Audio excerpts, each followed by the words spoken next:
Akhir-akhir ini sih kuliah sih. Cuman ya kayak gitu.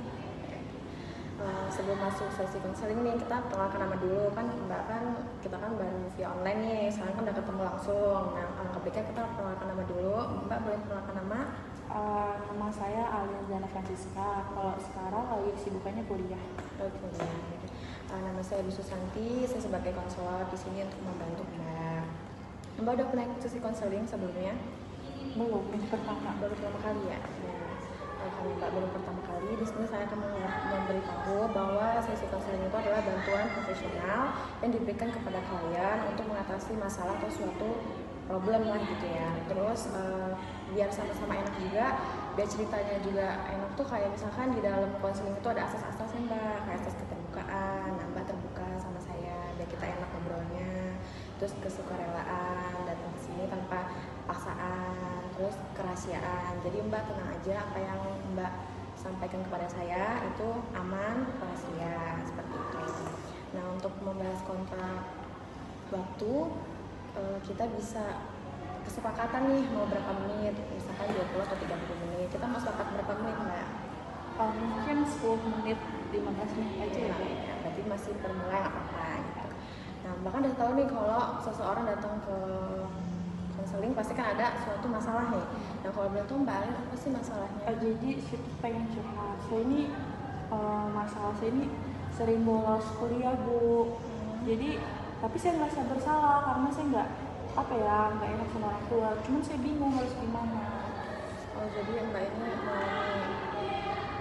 sering bolos gitu ya Mbak? Iya benar. Kalau boleh tahu nih faktor dari Mbak sering bolos tuh kenapa? Pasti kan ada penyebabnya nih, nggak mungkin kan langsung bolos aja gitu. Kalau boleh tahu kan? Jadi saya tuh malas belajar. Saya ngerasa mata kuliah tuh nggak ada yang menarik untuk saya pelajari. Terus saya lebih senang main sama teman-teman. Tapi saya juga takut dimarahin sama orang rumah. Ya mungkin saya mengerti ya Mbak, kayak Mbak itu kan mengalami kesulitan belajar. Sebenarnya nggak mudah untuk langsung kita beradaptasi dengan lingkungan kampus gitu. Mbak kuliah semester berapa kalau itu? Semester 4. Semester 4. Berarti permasalahan Mbak itu karena sering bolos itu lingkungan kampus yang kurang menyenangkan. Kalau boleh tahu, tapi Mbak ada teman nggak 1-2 gitu yang akrab sama Mbak? Nah, itu masalahnya, soalnya nggak ada teman yang akrab kalau di dalam kelas. Kawan saya tuh akrabnya yang di luar kelas, beda kelas. Nah, kalau di kelas itu tuh saya tuh sering diejekin gitu. Masih diejek? Iya benar. Sekarang gimana perasaan Mbak tentang keputusan Mbak yang tiba-tiba kayak ngambil keputusan untuk bolos gitu, nggak mikir kepanjang karena sering bolos gitu? Iya, karena saya malu kalau saya di kelas tuh sering diejek gitu kan. Terus pelajarannya juga nggak menarik. Jadi ya udahlah, saya pikir udahlah bolos aja, lingkungan sama mata kuliahnya nggak sesuai gitu, nggak saya suka. Mbak kurang suka sama materi yang dosen beri gitu ya. Tapi kalau boleh tahu nih Mbak di rumah belajar juga apa belajar sendiri atau gimana?